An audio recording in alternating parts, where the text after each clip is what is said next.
नमस्ते, मैं हूं हम आपके साथ दिव्यांश शर्मा। हमारी खास पेशकश में आपका स्वागत है। बने रहिए हमारे साथ। एक खास डॉक्टर पैनल हमारे साथ जुड़ेगा। आपके जहन में कोरोना से रिलेटेड जितने भी कंफ्यूजन्स हैं, सवाल हैं, उनका जवाब आज आपको इस खास पेशकश में मिलने जा रहा है। जी हां, देश भर में कोरोना संक्रमण कुछ थमता नजर आ रहा है। स्वास्थ्य व्यवस्थाओं में सुधार और लोगों की जागरूकता के चलते कोरोना मरीजों की संख्या में लगातार गिरावट आ रही है। ऐसे में कहा जा रहा है कोरोना की दूसरी लहर खात्मे की ओर है, लेकिन मौत के आंकड़े कम न होना चिंता का विषय बना हुआ है। सवाल यह है, ऐसा क्यों हो रहा है? आज हम यही जानने की कोशिश करेंगे। इसके साथ ही जानेंगे भारत में तीसरी लहर की जो बात की जा रही है उसमें कितनी सच्चाई है, बच्चों पर उसका कितना असर होगा, तीसरी लहर से बचने के लिए अभी से क्या क्या तैयारियां करनी जरूरी हैं और कौन कौन सी सावधानियां बरतना भी बेहद अहम है। आज के मुद्दे पर बात करने के लिए हमारे साथ डॉक्टर्स का एक खास पैनल मौजूद रहेगा।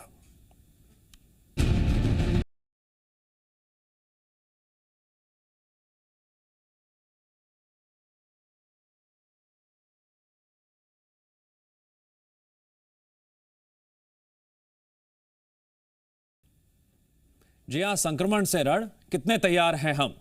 यह सवाल इसलिए क्योंकि तीसरी लहर को लेकर आप कई तरह की बातें सुन रहे होंगे। किसी को घबराहट हो रही है, किसी को यह चिंता सता रही है कि अगर दूसरी लहर में यह स्थिति है, तीसरी लहर में क्या होगा। निश्चिंत हो जाइए, जीएमपीसीजी लगातार यही कोशिश कर रहा है कि डॉक्टर्स के माध्यम से हर वो जानकारी जो आपके लिए चिंता का सबब बनी हुई है, उससे जुड़ी हर अपडेट आप तक पहुंचाएं, बारीक से बारीक बातें आपके घर तक पहुंच सकें। साथ ही साथ यह भी बात निकलकर सामने आ रहा है कि तीसरी लहर में बच्चों को सबसे ज्यादा खतरा है। अब ऐसा क्यों कहा जा रहा है, इसके पीछे क्या वैज्ञानिक पहलू है, इसको भी आज हम समझने की कोशिश करेंगे। लगातार कोरोना संक्रमित मरीजों का आंकड़ा कम हो रहा है। क्या यह मान लिया जाए कि डर भी कम हो रहा है, या फिर जो दूसरी लहर का पीक कहा जा रहा था वो अब आकर गुजरने की तरफ बढ़ चुका है? ये तमाम तरह के सवाल हैं जिनको लेकर आज हम एक्सपर्ट से बातचीत करेंगे और आपके जहन में आ रही हर बात का जवाब भी तलाशने की कोशिश करेंगे। मौजूदा स्थितियों की बात करें तो कुछ राज्यों को छोड़कर ज्यादातर राज्यों में कोरोना संक्रमित मरीजों की संख्या में बेहद कमी आ गई है। पॉजिटिविटी रेट भी नीचे आया है और रिकवरी रेट में भी अच्छा खासा सुधार हुआ है। इस लिहाज से क्या और सावधानियां आने वाले दिनों में बरतने की जरूरत है? कहीं ऐसा तो नहीं है कि इन आंकड़ों को देखकर आप पूरी तरह से निश्चिंत हो गए हैं कि खतरा टल गया है? ऐसा बिल्कुल नहीं है, लेकिन मौजूदा खतरे को भांपते हुए पहले से ही क्यों ना हम तैयारी कर लें, पहले से ही उन बातों का क्यों ना ध्यान रखें जिससे हम और हमारा पूरा परिवार सुरक्षित रहे। तीसरी लहर को लेकर लगातार चर्चा हो रही है कि तीसरी लहर जब आएगी उसमें सबसे ज्यादा बच्चे प्रभावित हो सकते हैं।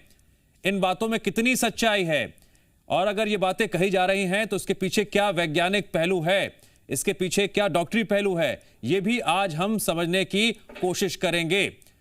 और दूसरे लहर की जो बात निकलकर सामने आ रही है कि क्या कोरोना की दूसरी लहर खात्मे की ओर है या पीक अभी आना बाकी है। आंकड़े क्या तस्दीक कर रहे हैं अलग अलग प्रदेशों से जो सामने आ रहे हैं। अभी कई राज्यों में कोरोना कर्फ्यू से लेकर लॉकडाउन लगा हुआ है। जब ये कोरोना कर्फ्यू खुलेगा, लॉकडाउन खुलेगा, तो क्या उसके बाद जो सावधानियां अभी हम बरत रहे हैं, क्या उस वक्त हम निश्चिंत तो नहीं हो जाएंगे? और फिर जो सावधानियां हम बरत रहे हैं, ढुलमुल रवैया इख्तियार किया तो फिर खामियाजा क्या क्या भुगतना पड़ता है। तमाम तरह की बातें हैं जिन पर आज हम चर्चा करने जा रहे हैं। बने रहिए हमारे साथ। आज हमारे साथ एक खास पैनल जुड़ने जा रहा है। सबसे पहले आपको पैनल से मिलवाते हैं। हमारे साथ आज डॉक्टर एस.के. सक्सेना जुड़ेंगे। सक्सेना सर, मैं आपका बहुत बहुत स्वागत करता हूं। डॉक्टर वैभव जैन, आप मेडिकल ऑफिसर हैं, आपका भी मैं स्वागत करता हूं। हमारे साथ डॉक्टर शैलेंद्र उपाध्याय जुड़ गए हैं, आप रायपुर अस्पताल के डायरेक्टर हैं, आपका भी सर मैं स्वागत करता हूं। और डॉक्टर दीपक जायसवाल, कंसल्टेंट फिजिशियन, श्री बालाजी रायपुर से हमारे से जुड़ गए हैं। डॉक्टर दीपक जायसवाल जी, मैं आपका भी स्वागत करता हूं। और सबसे पहला सवाल मेरा डॉक्टर एस.के. सक्सेना जी आपसे है। सक्सेना सर, सबसे पहले हम बात कर लेते हैं दूसरी लहर की। क्या दूसरी लहर खात्मे की ओर है? क्योंकि लगातार यह कहा जा रहा था कि मई के सेकेंड वीक में या फोर्थ वीक में पीक आ सकता है, तो क्या पीक आकर गुजर चुका है? क्योंकि आंकड़े कम हो रहे हैं, क्या संकेत है इसके पीछे?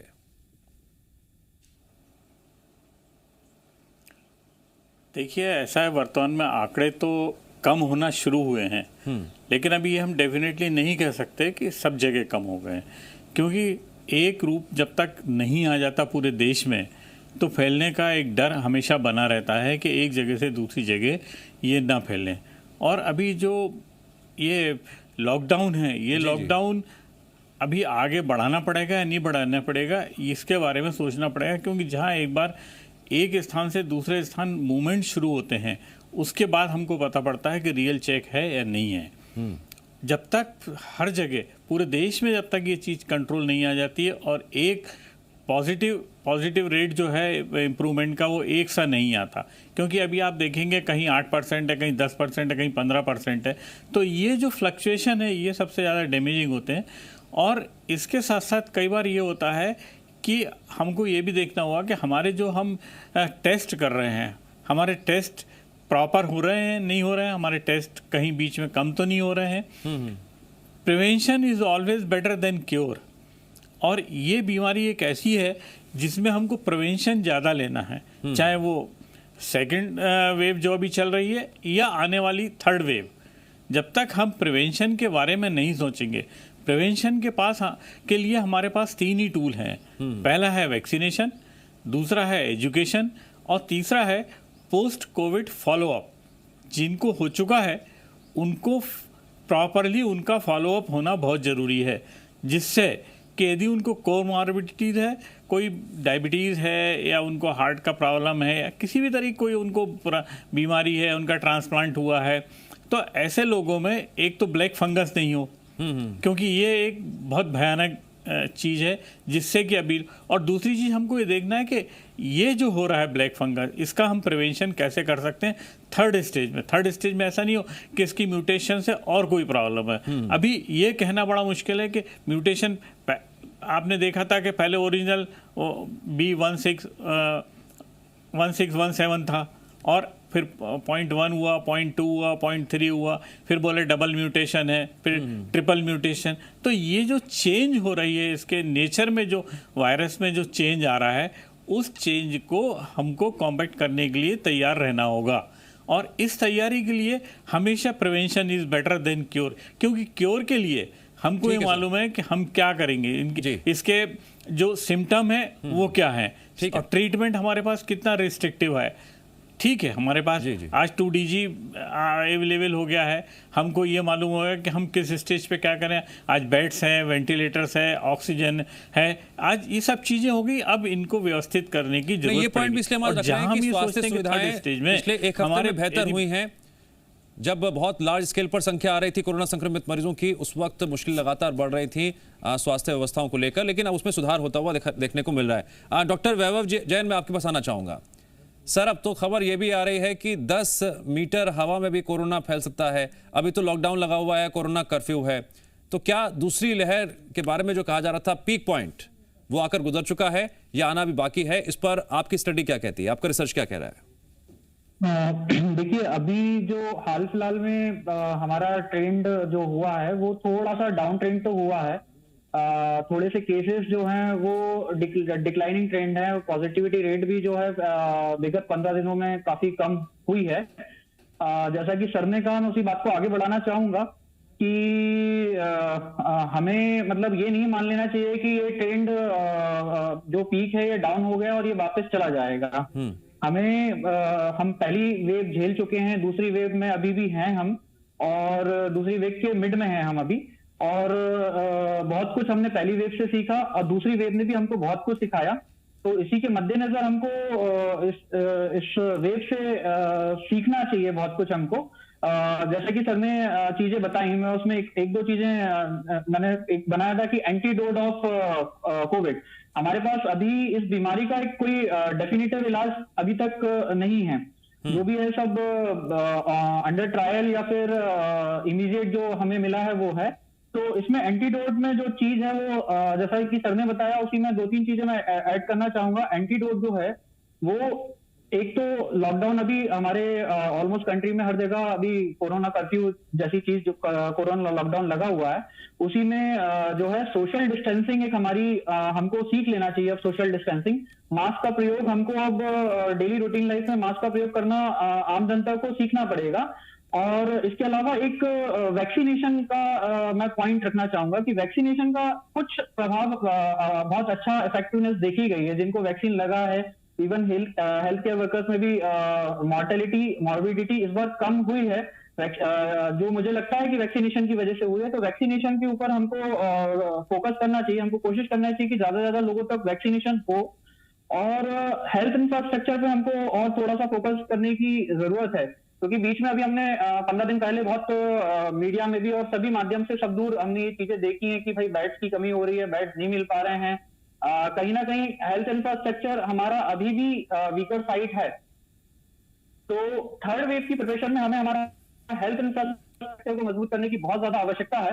हम वेंटिलेटर बहुत सारे खरीद सकते हैं, हम बेड्स खरीद सकते हैं, हम ऑक्सीजन का अरेंजमेंट कर सकते हैं, लेकिन उनको चलाने के लिए ट्रेन पर्सन, उनको समझने के लिए वो जो नर्सिंग स्टाफ है, डॉक्टर्स हैं, वो हमारे पास में एक अभी भी लिमिटिंग फैक्टर है, बहुत बड़ा लिमिटिंग फैक्टर है हमारे पास में। और काफी कुछ फर्स्ट वेव में हमारे डॉक्टर्स और सेकेंड वेव में काफी लोग अब बहुत ज्यादा एग्जॉस्ट हो चुके हैं। तो हमको वो फैक्टर भी समझना पड़ेगा और उस फैक्टर को भी कंसीडर करना पड़ेगा। हमको हमारे हेल्थ इंफ्रा पे ज्यादा से ज्यादा ध्यान देने की जरूरत है, ताकि अगर थर्ड वेव आती है नहीं आती है वो भविष्य में है, लेकिन अगर आती है तो हम उस उससे सर मैं थर्ड वेव के बारे में और डिटेल में बात करूंगा आगे प्रोग्राम में। मैं बात कर लेता हूं और मेहमानों से भी। डॉक्टर शैलेंद्र उपाध्याय, मेरा सवाल आपसे है। सर, डॉक्टर सक्सेना बार बार इस बात को दोहरा रहे थे कि prevention is better than cure, लेकिन जो प्रिवेंटिव मेजर्स लिए जाने बेहद ज़रूरी हैं। अक्सर देखने में ये आता है कि जब छूट दी जाती है, अभी लॉकडाउन है, कोरोना कर्फ्यू है, लोग अपने अपने घरों में हैं, मास्क भी पहना हुआ है, प्रॉब्लम तब आती है जब पूरी तरह से समाज जब एक दूसरे से मिलने लगेगा, छूट दी जाएगी, उस वक्त क्या क्या बातों का सबको ध्यान रखना है? क्योंकि ये भी कहा जा रहा है कि हवा में भी कोरोना फैल रहा है, कई ऐसी स्टडीज सामने आ रही हैं। तो क्या क्या वो मेजर्स लेने बहुत ज़रूरी हैं जनता के लिए, वो तमाम जनता जिस वक्त घर में बैठी हुई है? और डेफिनेटली ये लॉकडाउन खुलेगा भी, स्थितियां फिर से थोड़ी सी सुधार उसमें देखने को मिलेगा, तब क्या क्या हमें बातों का ध्यान रखना होगा? पहली चीज़ तो मैं ये कहना चाहूँगा कि ये एक नई बीमारी है और इस बीमारी की जो परतें हैं ये धीरे धीरे खुल रही हैं। जैसा कि आपने अभी बताया कि शुरू में ये बीमारी ड्रॉपलेट इन्फेक्शन के रूप में देखी जा रही थी कि सिर्फ ड्रॉपलेट से और 1.5 मीटर तक फैलेगी, ऐसा अपन मान के चल रहे थे। तो 2 गज दूरी और मास्क है ज़रूरी, इस पे हमने बहुत जोर दिया और काफ़ी हद तक हम पहले जो शुरुआती दौर में इस बीमारी को हमने रोकने में काफ़ी कामयाबी भी हासिल की। जैसा कि अभी हम देख सकते हैं कि पहली वेव और दूसरी वेव के पीक में बहुत बड़ा डिफरेंस था। पहली वेव जो थी उसमें 90-95 हज़ार के पर डे के केसेस की पीक थी और इस बार वो 4-4.5 लाख के पीक पर चली गई। तो पहले वेव और दूसरे वेव के इस अंतर को अगर हम समझ लें कि पहले वेव के पहले लॉकडाउन बहुत स्ट्रिक्ट था, बहुत प्रोलॉन्ग लॉकडाउन था और लोग काफ़ी हद तक थोड़ा सा जागरूक हो गए थे। ये जागरूकता धीरे धीरे थोड़ा सा कैजुअल एटीट्यूड में परिवर्तित हो गई, जिसकी वजह से सेकेंड वेव जब आया तो हम उसके लिए तैयार ही नहीं थे और वो इतनी तेज़ी से फैला कि 4.5 लाख पर डे के मतलब स्तर तक हम चले गए। 4 से 5 गुना पहले वेव के कंपैरिजन में ज़्यादा संक्रमण फैला। तो ये अपने आप में एक सीख देता है कि जब आगे हमारा थर्ड वेव आएगा, फोर्थ वेव आएगा, पता नहीं अभी कितने वेव आने वाले हैं, हमको सावधानी को कम नहीं करना है। कभी भी हमको ये नहीं सोचना है कि हम अब सुरक्षित हो गए हैं। मास्क अभी भी ज़रूरी है और प्रमुख सबसे कारगर जो हथियार है इस लड़ाई में वो है मास्क और हाइजीन, सैनिटाइजेशन, हाथों का साफ रखना, बिना सैनिटाइज़र के, बिना साबुन से हाथ धोए अपने चीज़ों को टच नहीं करना। जो भी चीज़ हमको दिख रही है हम ये मान के चलेंगे वो सब चीज़ से संक्रमण फैल सकता है।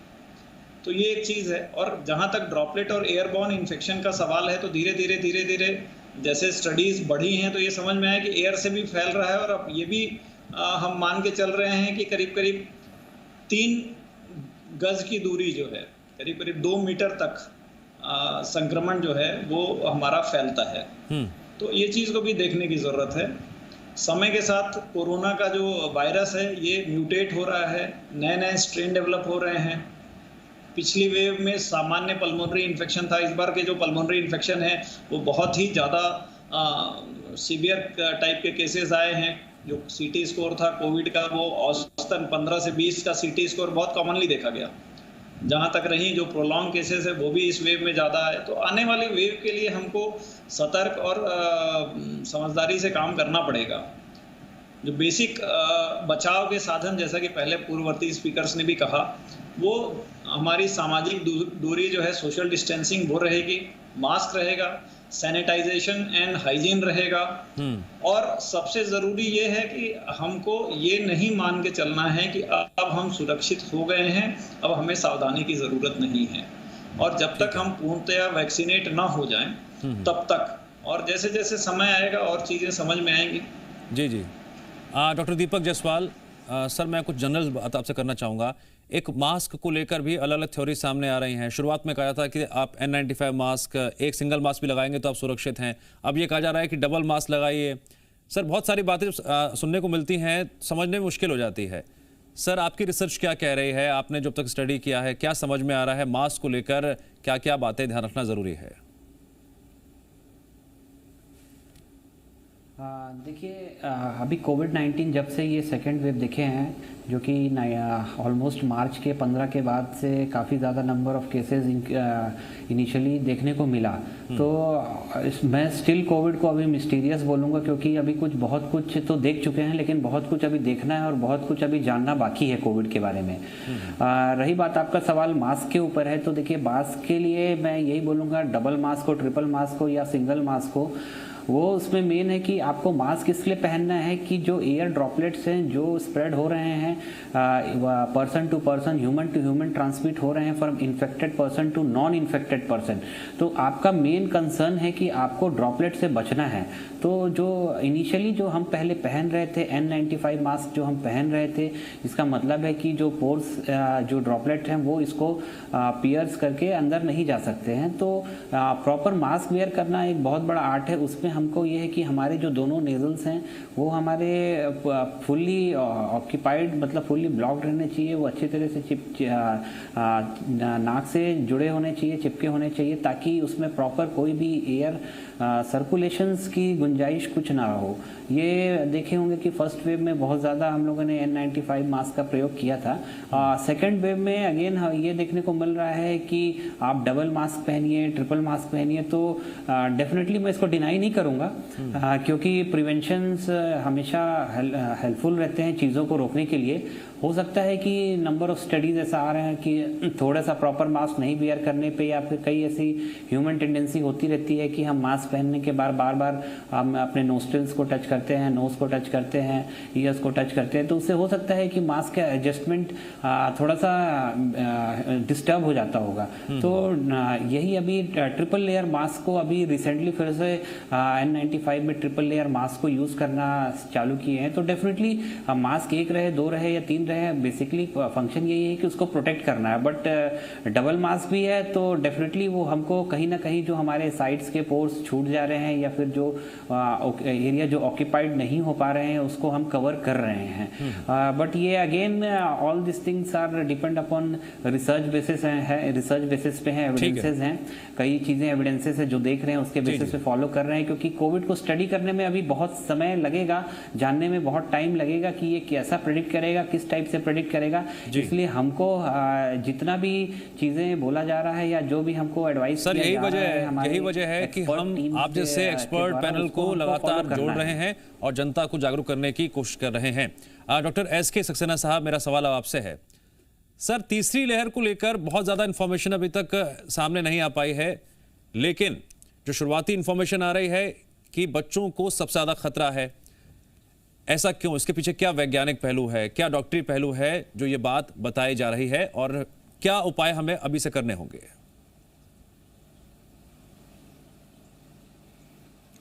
देखिए, यदि हम फर्स्ट वेव और सेकंड वेव को एनालाइज करें, पहली चीज़, फर्स्ट वेव में क्या हुआ था, सीनियर सिटीजन ज़्यादा इन्वॉल्व हुए थे, अफेक्टेड हुए थे, और मिडिल एजेड और बच्चे जो थे मिनिमम थे या नहीं, बहुत ही कम थे, या जिनको कोमॉर्बिडिटीज़ थी अबव 45, वो लोग ज़्यादा अफेक्टेड हुए थे। लेकिन ओवरऑल यदि आप देखेंगे तो इन्फेक्टेड लोग ज़्यादा थे, डेथ रेट कम था। हम सेकेंड वेव में आए तो हम देखें डेथ रेट ज़्यादा है, इन्फेक्टेड भी हैं, लेकिन ये मिडिल एजेड लोग ज़्यादा इन्फेक्ट हो रहे हैं बनस्बत सीनियर के। उसका एक कारण ये भी हो सकता है कि सीनियर सिटीजन का वैक्सीनेशन शुरू हो गया, अबव 45 जो वैक्सीनेशन शुरू हो गया। लेकिन इसमें जो एक विशेष चीज़ आपको सेकेंड वेव में मिलेगी, एक तो ये है कि इसमें जो इन्फेक्शन है वो बहुत फास्ट है। कई लोग ऐसा 3 दिन में ही इसका हो जाते हैं। और इसमें जो दूसरी चीज़ है, ब्लैक फंगस आपको मिला जो फर्स्ट वेव में नहीं था। तो ये जो चीज़ें डिफरेंशिएट कर रही है एक स्टेज से दूसरे स्टेज में। दूसरे स्टेज में हमारे पास स्थिति बिल्कुल अलग हो गई जो कि फर्स्ट स्टेज में थी। यहाँ हमारे को ऑल ऑफ सडन हमको ऑक्सीजन की बहुत ज़रूरत पड़ी, वेंटिलेटर्स की ज़रूरत पड़ी, हमको सडन बेड स्ट्रेंथ जो है वो इंक्रीज़ करनी पड़ी। और अब यह है कि इसका यदि कोई म्यूटेशन होता है या चेंज होता है, और जैसे इसने मिडिल एज को एकदम इनगल्फ किया, बच्चे भी हुए हैं, ऐसा नहीं है कि बच्चे नहीं हुए, बच्चे भी करीब 0.5% अभी लगभग 0.5 भी नहीं है, उससे भी कम है जो कि इन्वॉल्वमेंट हुआ है उनका। इसके साथ साथ बच्चों में इम्यूनिटी बहुत अच्छी होती है, तो बच्चे अभी उसको फेस कर सकते हैं। लेकिन हमको ये देखना होगा कि हमारी आगे आने वाली जनरेशन जो है, अल्टीमेटली तो बच्चे ही भविष्य इस देश का, और उनको जो है प्रोटेक्ट करना हमारी पहली जिम्मेदारी है।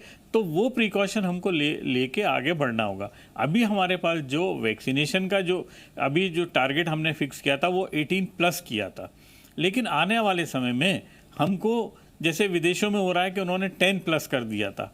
अब वो वहाँ पे भी क्या है, 2 साल के बच्चों के बाद भी वैक्सीनेशन का जो है शुरू कर रहे हैं, और यहाँ भी अपने आप ही जो है वैक्सीनेशन का ट्रायल नेक्स्ट वीक होने वाला है। तो ये all over the world with changing circumstances will have to changing working culture. तो हमको वो जो है चेंज ट्रीटमेंट में भी करना पड़ेगा, हर चीज़ परिस्थितिवश उसका निर्णय करना पड़ेगा। लेकिन हमको वही है ना, prevention is better than cure. हमको ये सब चीज़ें प्रिवेंट करने के लिए पहले से प्लानिंग करनी होगी। आज हमारे पास सबसे बड़ी जो प्रॉब्लम है वो है, अभी जैसे डॉक्टर वैभव ने कहा, इंफ्रास्ट्रक्चर, मेडिकल पर्सनेल। हमको क्या है, ना तो हमारे यहाँ इंडियन मेडिकल सर्विसेज हैं, ना हमारे यहाँ नेशनल हेल्थ सर्विसेज हैं, ना हमारे यहाँ स्टेट हेल्थ सर्विसेज है। आज आपका डॉक्टर्स कम है। अभी तो ये है कि अभी देखेंगे, अभी कुछ दिनों में डॉक्टरों की बहुत डेथ हुई है इससे। तो ऐसा नहीं हो कि यदि डॉक्टर इस बीमारी से यदि एकदम बहुत ज़्यादा अफेक्ट हो गया और कुछ हुआ तो इसको मैनेज करना बहुत मुश्किल हो जाएगा। हमको बहुत सारी सावधानियां इस फील्ड में बरतनी हैं, और इसको बरतने के लिए आवश्यक है कि हम इन चीज़ों की तैयारी करें। ऐसा नहीं कि हम इंफ्रास्ट्रक्चर तैयार करें, मैन पावर और प्लानिंग छोड़ दें।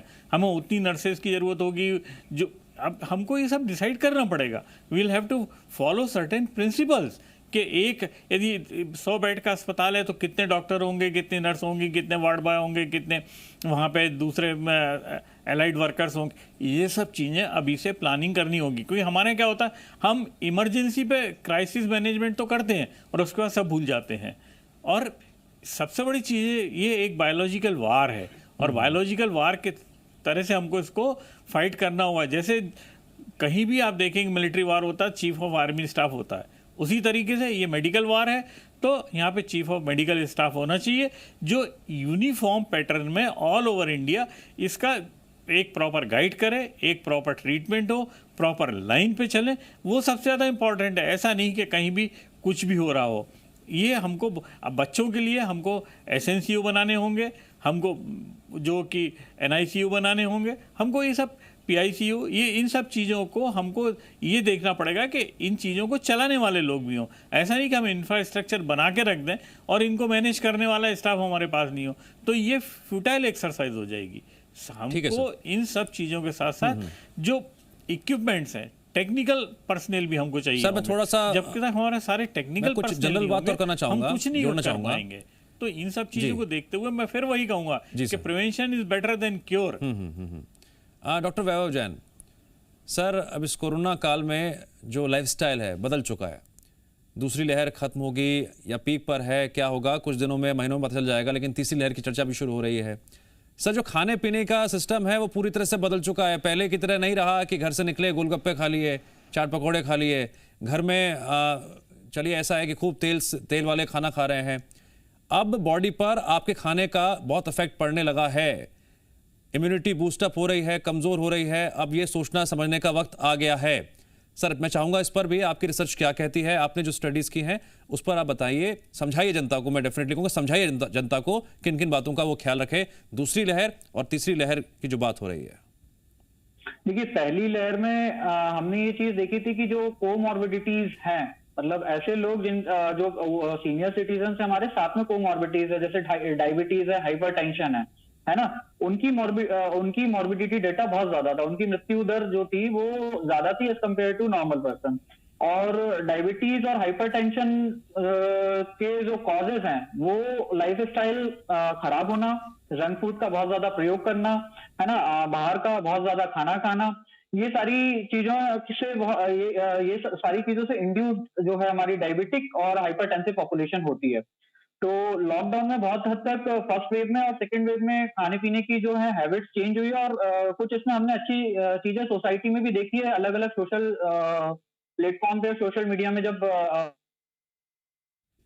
ठीक है। डॉक्टर शैलेंद्र उपाध्याय सर, ये खाने पीने की जो बात है मैं चाहूँगा इस पर थोड़ा आप भी जानकारी दें, क्योंकि अब खाने पीने का जो लाइफस्टाइल है वो बदलना पड़ेगा, ये बहुत ज़रूरी है खासकर बच्चों के लिए। सर देखिए, एक चीज़ जो अभी हमारे डॉक्टर दीपक कह रहे थे कि खान पान का पैटर्न बदला तो है। अब लोग चूंकि घर पे रह रहे हैं तो घर में बनी हुई चीज़ों पे ज़्यादा ध्यान दिया जा रहा है, और अभी भी हमारे देश में एक बहुत बड़ा जो स्ट्रॉन्ग पॉइंट है वो ये है कि हम लोग अभी भी बहुत न्यूक्लियर फैमिलीज़ में नहीं बदले हैं, अभी भी हमारे पास जॉइंट फैमिलीज़ हैं। तो हमारे जो बुजुर्गवार हैं, हमारे जो वरिष्ठ जो नागरिक हैं, उन लोगों को न्यूट्रिशन की समझ हमसे अच्छी थी, और उनका जो फ़ायदा है हम ले भी रहे हैं। तो जो हमारे आसपास की चीज़ों में मैं देखता हूँ कि बहुत सारी पुरानी डिशेस लोग बनाना शुरू कर चुके हैं, काढ़े और बहुत सारी चीज़ें जो हैं, ये सब पहले के समय में लोग नेचुरली इस्तेमाल करते थे, जो अभी हम लोगों ने छोड़ दिया था, और वापस इस बीमारी के कारण से वो सब चीज़ें वापस चालू हो गई हैं। तो जो natural ingredients of the food हैं उनको हमको वापस अपने दिनचर्या में, डेली रूटीन में लेके आना पड़ेगा। और इससे भी ज़्यादा ज़रूरी एक जो चीज़ है कि दिनचर्या, क्योंकि लाइफस्टाइल मॉडिफिकेशन में सिर्फ भोजन नहीं होता कि भोजन आपने बदल लिया और बाकी चीज़ें हो गई। इसमें आपको लाइफस्टाइल मॉडिफिकेशन, नियम से उठना, नियम से सोना, नियम से कसरत करना, लोगों में योग और बाकी जो कसरत है उसके प्रति रुझान बढ़ा है, घर में लोग वर्कआउट कर रहे हैं। तो लाइफस्टाइल पे एक पॉजिटिव इम्पैक्ट आया है कोविड के बाद में, और हम इस चीज़ के लिए भी आगे तैयार रहें कि और लाइफस्टाइल मॉडिफिकेशन हमको करना पड़ेगा। जहाँ तक रही थर्ड वेव में बच्चों के ऊपर विशेष ध्यान देने की ज़रूरत है, तो डेफिनेटली हम उनको जैसा सिखाएंगे भविष्य में वो वैसे बनेंगे, और जो भोजन हम उन्हें देंगे वही वो भोजन ग्रहण करेंगे। हम भी ग्रहण करते हुए देखेंगे तो वो खुद ब खुद जो है स्वतः उसकी तरफ अट्रैक्ट हो जाएंगे। ठीक है ना? और इसी कड़ी में आगे बढ़ते हुए हम बात करते हैं डॉक्टर दीपक जायसवाल से। डॉक्टर दीपक जायसवाल, हम लाइफस्टाइल की बात कर रहे थे सर, उसमें बहुत चेंजेस आ चुके हैं। मैं चाहूँगा कि आप भी इस बारे में जानकारी दें, जो अक्सर आप अपने आसपास लोगों को देख रहे हैं, क्या क्या वो लापरवाही बरत रहे हैं खाने पीने को लेकर।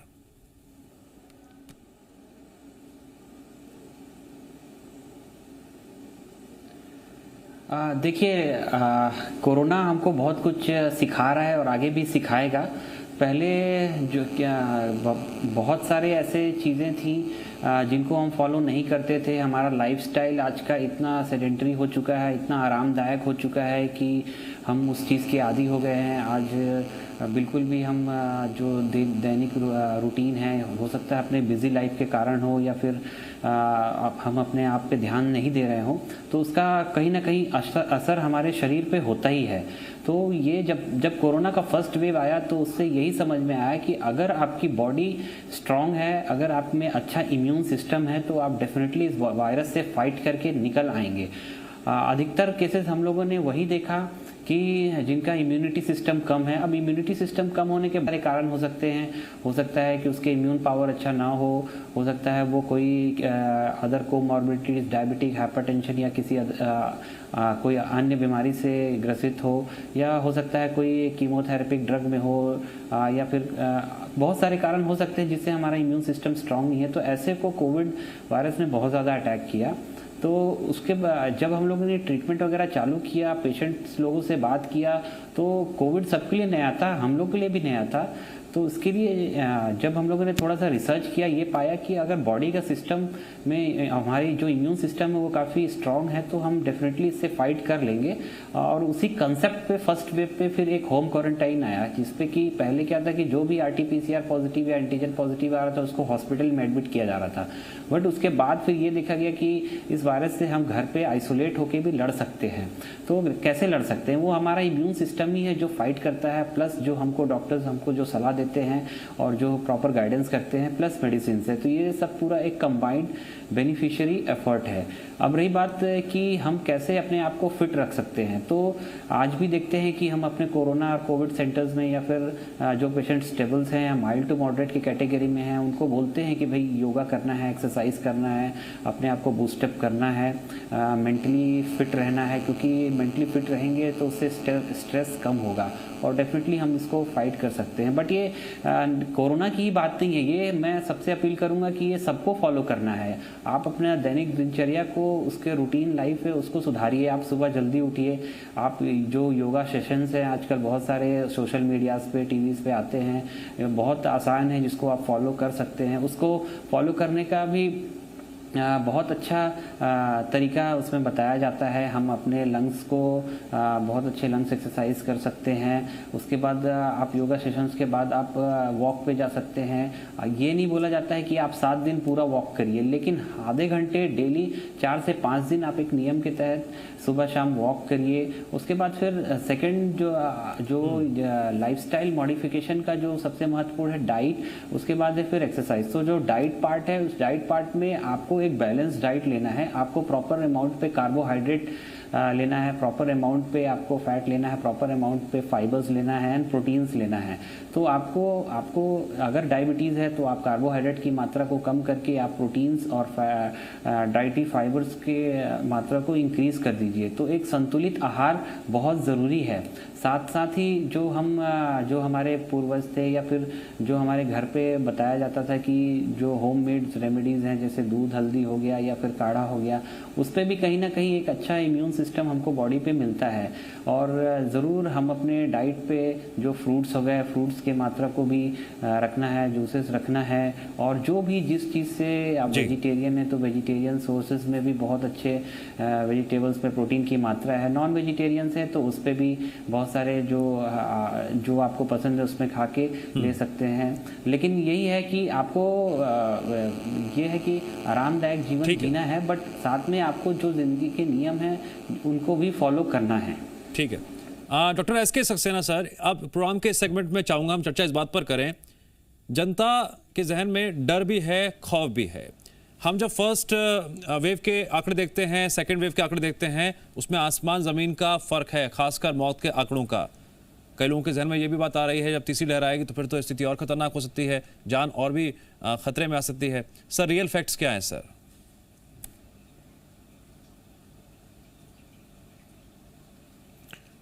देखिए, ऐसा है कि फर्स्ट वेव जब आई थी तो उस समय हमको कुछ पता नहीं था और सेकेंड वेव का हमने सोचा नहीं था। यदि एक लाइन में बोलूं तो वास्तविकता ये थी, हम थोड़े से लापरवाह हो गए थे। हमने कोई प्लानिंग नहीं करी कि सेकेंड वेव यदि आएगी तो क्या होगा। और ये हमको जो कायदे से देखा जाए तो ये जो बाहर विदेशों में जो जब वहाँ सेकंड और थर्ड वेव आई थी और तो उनके एक्सपीरियंस है, हमको यहाँ उसके लिए प्लानिंग करनी थी, तो उस प्लानिंग में हम असफल हुए हैं। इस वैसे भी ये कहा जाता है कि secret of national health is always lying in home of the peoples. आपके स्वास्थ्य जो है घर से शुरू होता है, और ये स्वास्थ्य जब घर से शुरू होता है तो इसीलिए ये हुआ कि आप घर में रहो जिससे आप ठीक रहो। आज हम उसी पे आए कि घर में रहें, बाहर ना निकलें, जब तक काम नहीं हो बिल्कुल बाहर ना निकलें, सोशल डिस्टेंसिंग करें, हम मास्क लगाएं। ये सब चीज़ें यदि आप यदि हमारी सनातन धर्म को यदि देखें आप, तो उसमें सब चीज़ें ये हैं। उसमें ये है कि बाहर से आओ तो हाथ पैर धो, आप खाना खाओ तो आप घर का बना खाओ, आप बाहर की चीज़ें मत खाओ। तो एक हमारा जो कल्चर था, इस देश का जो कल्चर था, वो कल्चर से हम दूर हो गए थे, हम जंक फूड खाने लगे थे, हम अपने स्वास्थ्य के प्रति लापरवाह हो गए थे।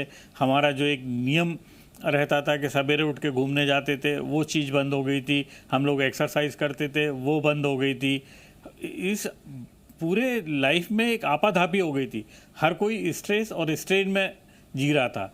जंक फूड ने पूरा का पूरा जो है आपका जो घर का खाना था उसको रिप्लेस करता चला जा रहा था। तो ये एक हमारी लाइफ स्टाइल में जो मॉडिफिकेशन हुआ, लाइफ स्टाइल से हम दूसरी तरफ चले गए, तो हम इन चीज़ों को बारे में सोच नहीं पाए। आज हमारे पास ये समय है कि यदि थर्ड वेव आती है, थर्ड वेव में यदि बच्चे होते हैं, तो आज से हमें उसकी प्लानिंग करनी पड़ेगी, अभी से प्लानिंग करनी पड़ेगी कि हमको कितने हमारे एक पर्टिकुलर हमको एक लेके चलना पड़ेगा कि 1% अफेक्ट होंगे, 0.5% अफेक्ट होंगे। उस 0.5% में कितने लोग घर पे ट्रीट किए जा सकते हैं, क्योंकि बड़े लोगों को घर में ट्रीट करना बहुत आसान था, बच्चों को घर पे ट्रीट करना बहुत मुश्किल है, और बच्चों को अस्पताल में भर्ती करना उससे ज़्यादा मुश्किल है, क्योंकि छोटे बच्चे होते हैं, बिना माँ के नहीं रह सकते। उनको फीडिंग की ज़रूरत होती है, उनको कई तरह का साइको सोशल जो एक इफेक्ट पड़ता है उनके मानसिक। तो हमको ये भी देखना पड़ेगा कि उनकी साइकोलॉजी डिस्टर्ब ना हो। बच्चे बहुत नाजुक होते हैं, और आज की तारीख में बच्चों के कोई भी इस तरीके उनके मानसिक उनके उन्नति पे ऐसा कोई वो नहीं असर पड़ना चाहिए जिससे कि उनका फ्यूचर जो है वो खराब हो जाए। ठीक है डॉक्टर शैलेंद्र उपाध्याय, एक और केस स्टडी करते हुए मैं आपसे सवाल करना चाहूँगा। सर, जनता के जहन में ये भी सवाल आ रहा है कि हमारे उनके आसपास ऐसे कई लोग हैं जिनकी इम्यूनिटी बहुत स्ट्रांग थी, उसके बावजूद भी उनके फेफड़ों तक ये वायरस पहुंच गया, ऑक्सीजन लेवल डाउन हुआ, तमाम तरह की दिक्कत सामने आई। किसी को ये भी बात समझ में नहीं आ रही है कि क्या एक इम्यूनिटी फैक्टर ही एक प्रमुख वजह है जिसके तहत कोरोना वायरस का अफेक्ट किसकी बॉडी पर कितना पड़ेगा, या कुछ और भी महत्वपूर्ण पहलू हैं, फैक्टर्स हैं? क्योंकि मैं सवाल इसलिए पूछ रहा हूँ आपसे कि जनता डरी हुई भी है, खौफ में भी है, सावधानी तो बरतनी है ही। सबसे पहले तो मैं ये बता देता हूँ कि कोई भी बाहरी जो कण होता है, चाहे वो विषाणु हो, वायरस हो या बैक्टीरिया हो, हमारा शरीर का एक प्रतिरोधक तंत्र होता है जिसको आप इम्यून सिस्टम कहते हैं, और वो ही इन चीज़ों से लड़ता है। तो एक अच्छा इम्यून तंत्र होना ज़रूरी है, ये तो इसमें कोई दो मत है ही नहीं। मगर सवाल ये है कि वो अच्छा इम्यून तंत्र कैसा इम्यून तंत्र होगा। भाई कोई एक इम्यून तंत्र ऐसा भी हो सकता है कि जो ज़रूरत से ज़्यादा किसी चीज़ के प्रति जो है अपना आक्रामकता दिखा रहा है। तो ऐसे लोग जिनकी इम्यूनिटी बहुत ज़्यादा आक्रामक थी, उन लोगों को भी समस्याएं हुई हैं, और ज़्यादा समस्याएं हुई हैं, अलग तरीके के कॉम्प्लिकेशंस आए हैं उनके साथ में। और जिनकी इम्यूनिटी कम रही है, डेफिनेटली उनके साथ तो प्रॉब्लम आएगी ही। सवाल ये है कि अभी तक हमारा जो मेडिकल साइंस था वो प्रमुखतः बैक्टीरियल इन्फेक्शंस के साथ में लड़ने के लिए और उस स्टडी को ज़्यादा कर रहा। वायरल इलनेसेस बहुत लिमिटेड थे।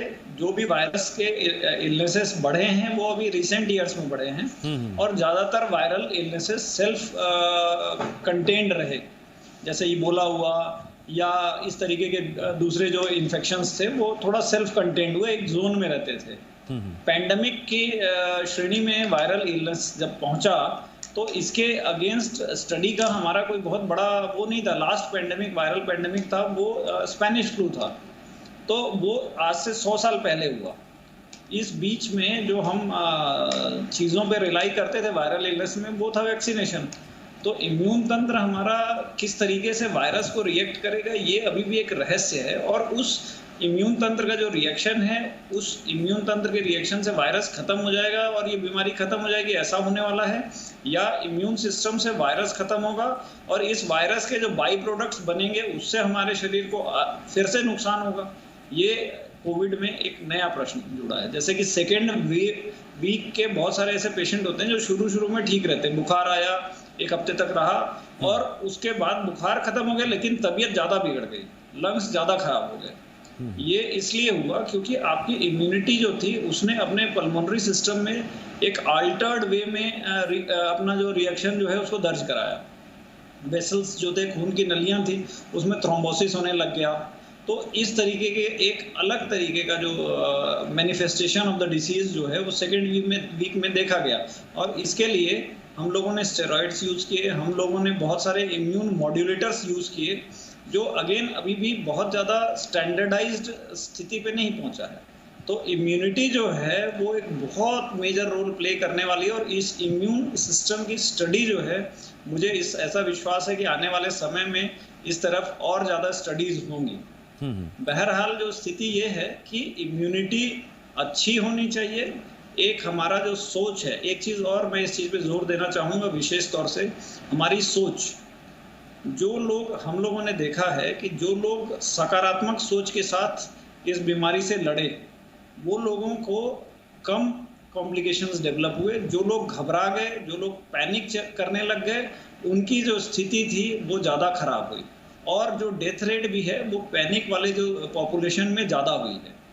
जिन लोगों की सोच सकारात्मक थी, जो थोड़ा सा एक स्टेबल माइंडसेट के साथ में आए कि चलो यार ठीक है, अब कोविड हो गया, let us fight it out, धीरे धीरे हम करते हैं, तो ऐसे लोग जल्दी ठीक हुए। और ऐसे लोग जो घबरा गए, पता नहीं मुझे क्या हो गया, अब मैं बचूंगा नहीं बचूंगा, ये होगा नहीं होगा, तो दिस इज द पॉइंट। ठीक है, डॉक्टर वैभव जैन सर, बच्चों की बात कर लेते हैं ज़रा। बच्चों की इम्यूनिटी को और स्ट्रॉन्ग करने के लिए माँ को क्या क्या ख्याल रखना चाहिए? कौन कौन से फूड हैं जो बिल्कुल देने नहीं चाहिए, चाहे बच्चे कितनी भी जिद करें, और कौन कौन सी चीज़ें हैं खाने की जो हर हाल में खाने में शामिल करनी चाहिए? देखिए, बच्चों के लिए इम्यूनिटी के लिए जो है, थोड़ा सा हमको एज ग्रुप्स उसमें रहते हैं। एक तो हमारे यहाँ मैं एक जनरल बात करूंगा, अगर हम थर्ड वेव में एक्सपेक्टेशन कर रहे हैं कि पीडियाट्रिक वेव होगी, अभी तो हम कोई हमारे पास कंफर्मेटरी एविडेंस नहीं है कि पीडियाट्रिक होगी या वापस यही एज ग्रुप इफेक्ट होगा, लेकिन एक अजम्पशन है, एक प्रिजम्पशन है कि हो सकता है मोस्ट प्रोबेबली थर्ड वेव में पीडियाट्रिक एज ग्रुप हो। तो हमारे देश में जो एक पीडियाट्रिक एज ग्रुप में सबसे बड़ी समस्या है वो है कुपोषण। बहुत गरीब पॉपुलेशन हमारी इंडिया में होती है, और बहुत मेजॉरिटी ऑफ पीडियाट्रिक पॉपुलेशन हमारी कुपोषित है। तो वही इसमें कुपोषण से हमको लड़ना होगा, और इसमें हमें हाई प्रोटीन डाइट, है ना, अच्छी ऐसी डाइट जिसमें प्रोटीन की मात्रा ज्यादा हो, और जो आपके मिडिल क्लास पॉपुलेशन है उसमें जंक फूड का एक जो क्रेज विगत 10-15 सालों में रहा, कि बहुत बच्चे अपना घरेलू फूड्स को छोड़ के जंक फूड्स की तरफ ज्यादा आकर्षित होते थे, जंक फूड्स को ज्यादा प्रेफर करते थे, उसको थोड़ा सा कम करना होगा। उसको बिल्कुल हमको उस पर रिस्ट्रिक्शंस लगाने होंगे, माता पिता को उस पर कंट्रोल करना होगा, और बच्चों को प्रेरित करना होगा कि वो एक high protein diet, high fibre diet, एक अच्छी डाइट को एक्सेप्ट करें। ठीक है डॉक्टर दीपक जायसवाल, मेरा अगला सवाल आपसे है। सर, ये डाइट का जो फिनोमेना है, डाइट की जो साइंस है, ये बहुत कंफ्यूज भी करती है। फिर भी मैंने कोशिश की है कि हर डॉक्टर के माध्यम से जनता तक ये जानकारी पहुंच सके, वो कि डाइट कॉन्शियस रहने के साथ साथ वो किन किन बातों का ध्यान रखें। सर, कोई बात अगर छूट गई हो तो मैं चाहूँगा कि आप भी जोड़ें, क्योंकि ये सबसे आज की तारीख में बहुत महत्वपूर्ण बात हो गई है। खाना पीना, इससे बहुत कुछ कंट्रोल भी होता है और बॉडी में इफेक्ट भी होता है। Please sir.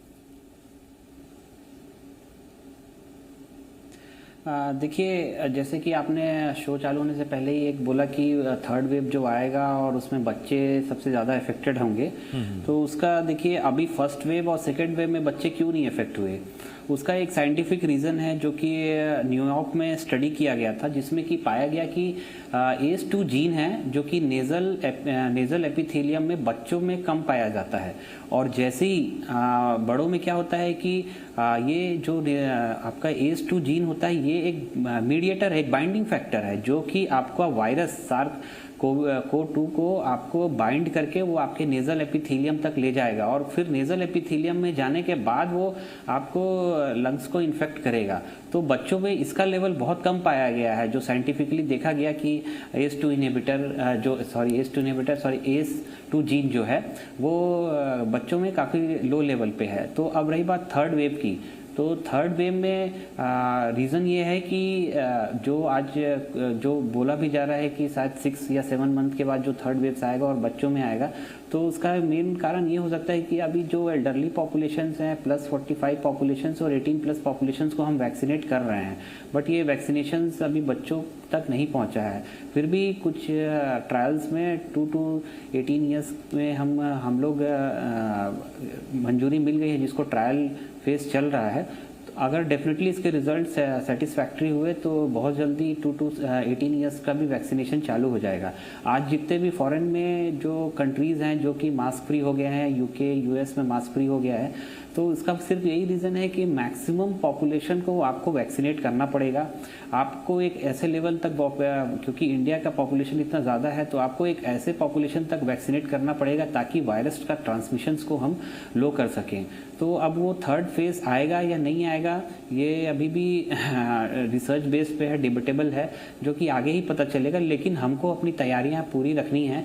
अगर हम सोच रहे हैं कि ये बच्चों को इफेक्ट करेगा, तो हमको हर जिले पे, हर स्तर पे हमको अपने NICU, PICU, अपने ICU को स्ट्रॉन्ग करना पड़ेगा। जो हम ऑक्सीजन डेफिशिएंसी हॉस्पिटल्स में देख रहे हैं, उनको पूरा हमको उनका पूरा व्यवस्था करना पड़ेगा। बेड टू बेड हमको ऑक्सीजन पोर्ट और ऑक्सीजन के पाइपलाइंस हमको बिछाने पड़ेंगे। साथ ही डॉक्टर्स, देखिए कोई एक दिन में नहीं बनता है, डॉक्टर्स को बनने में टाइम लगता है। इसको 10 से 12 साल अपनी ज़िंदगी का देना पड़ता है, तब जाके वो एक एक्सपर्ट बनता है। तो उस लेवल पे भी गवर्नमेंट को अभी बहुत फोकस करना है, ताकि हम जो सडन जो ये देखे हम लोगों ने, जो आउटबर्स्ट जो सडन आता है जिसपे हम क्रिटिकली इमरजेंसीली हैंडल करके उसके बाद फिर सारा चीज़ें भूल जाते हैं। बट अभी हमको हेल्थ पे बहुत ज़्यादा ध्यान देना पड़ेगा, क्योंकि हेल्थ पे हमारा इंफ्रास्ट्रक्चर अभी बहुत हमको स्ट्रॉन्ग करना पड़ेगा।